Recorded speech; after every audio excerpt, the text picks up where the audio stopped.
Los buitres de la información andan con todo, y precisamente para hablar de este y otros temas saludo al maestro Ricardo Sevilla, periodista independiente de larga trayectoria, escritor, columnista, fundador y conductor de su espacio en YouTube, Los Datos Duros, y orgullosamente miembro de esta familia sin censura.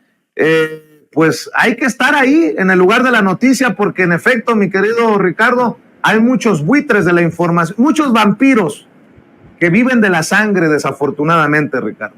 Auténticas sabandijas, querido Vicente, público memorioso. Estoy viendo y escuchando con muchísima preocupación estas desinformaciones que están dando ahí estos buitres, insisto, son auténticas aves de rapiña. Una de esas aves de rapiña es desde luego el señor León Krause, Leoncito Krause, como se le decía ahí en la época, en la redacción de Letras. Es un personaje de verdad. Si dicen en la UNAM que nosotros somos de dudosa reputación, híjole, yo no sé en qué concepto tendrán al hijo de Enrique Krause, un personaje que no es periodista para nada, y bueno, pues se está tratando ahí de sacar varias cosas a flote.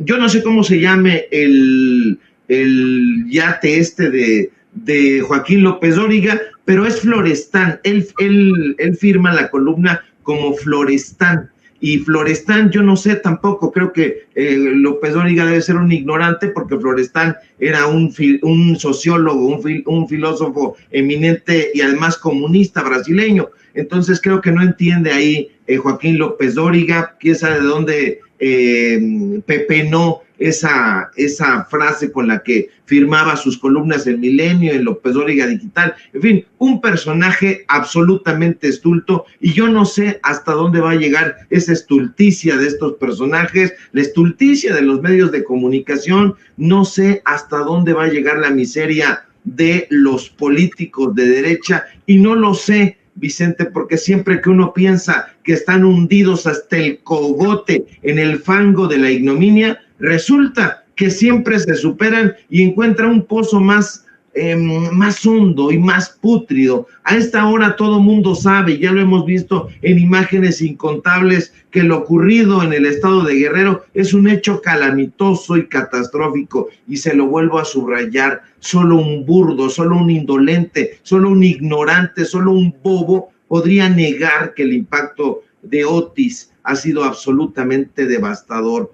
Ya vimos que a su paso Otis provocó cualquier suerte de calamidades, la ruptura de caminos, la caída de árboles, la caída de palmeras que fueron a dar encima de casas, encima de automóviles. Ya vimos que hubo inundaciones, que las sigue habiendo, que ha habido deslaves, que ha habido falta de energía eléctrica. Todo eso es cierto, funestamente cierto. Las imágenes, los videos, las fotografías, los testimonios de la gente son terribles, son dolorosísimos, pero seguir alzando los puños al cielo contra la naturaleza y sobre todo contra el villano preferido de la oposición, que en este caso es el presidente López Obrador, eso no ayudará en nada a la reconstrucción de Guerrero. Yo no entiendo de verdad, Vicente, cómo carajo hay gentuza tratando de lucrar con una desgracia semejante. No se puede hacer leña del árbol caído, es un dicho. Hay que cumplirlo. No se puede ni se debe utilizar la tragedia para sacar raja política, y sin embargo la oposición política, siempre rapaz, siempre miserable, lo está haciendo. Y cuando me refiero a la oposición política, me estoy refiriendo en concreto a 3 partidos, lo que queda de esos partidos: al PRI, al PAN y a su rémora, el PRD. Y esos partidos son controlados por la derecha, son controlados por el empresariado, son controlados y representan los intereses nefastos de Claudio X González y sus aliados. Y tiene aliados también, desde luego, bien pagados, bien chayoteados en los medios de comunicación corporativos. Hoy el presidente López Obrador revela algo muy interesante: que el dichoso Fonden, por el que están llorando en todos lados en la derecha, era manejado por la Secretaría de Gobernación.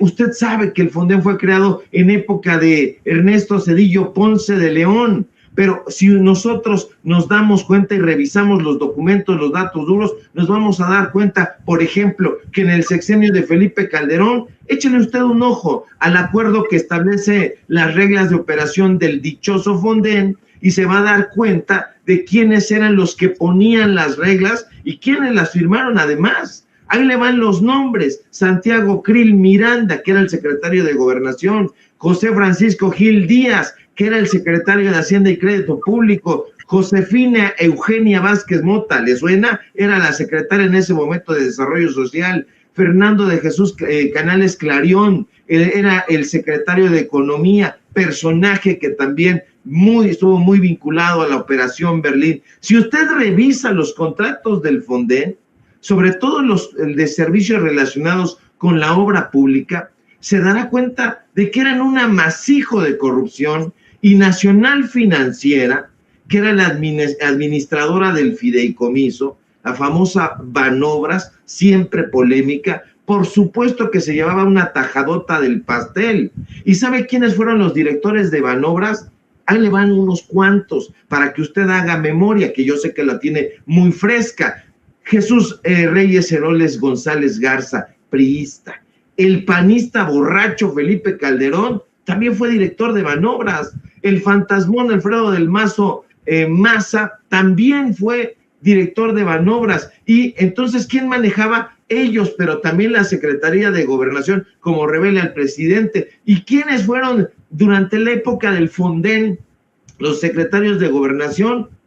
A ver si le suena: Francisco Labastida Ochoa, Santiago Krill, Carlos Abascal, Juan Camilo Mourinho, Fernando Gómez Mont, Francisco Blake Mora, Miguel Ángel Osorio Chong, entre otros, entre muchos otros. Entonces, hay que hacer una investigación, y yo le propongo a usted que se convierta en un periodista de a pie. No se fíe ya prácticamente de ningún periodista de la derecha, porque son tamaños huevones. Perdóneme usted el exabrupto ahorita, que son apenas, pues es de mañana, pero ya no se fíe usted de esos personajes que, además de mentirosos, son unos holgazanes, auténticos holgazanes, que no quieren investigar para darle a usted información veraz, oportuna, lo más que se pueda, de objetiva. Ya dijimos que la neutralidad no existe para nada, pero carajo, que por lo menos se esfuercen, hagan una investigación y que digan: a ver, aquí están los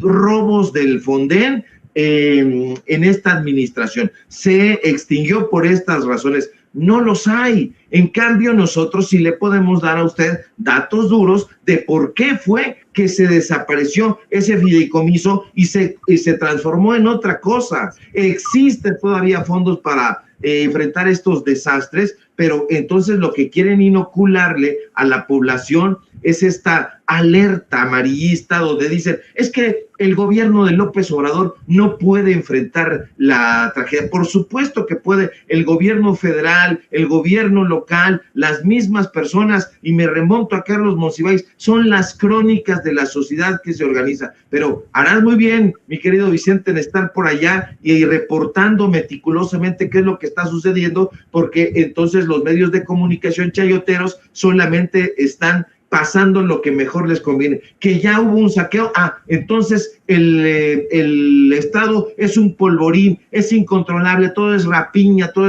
es un Estado lleno de ladrones desesperados. No es así, usted lo sabe perfectamente. Merece nuestro respeto, merece nuestra adhesión, merece nuestro cariño el pueblo de Guerrero, y vamos a estar muy atentos a lo que suceda, porque van a suceder muchas cosas, pero lo principal que debe ocurrir, Vicente, es la reconstrucción.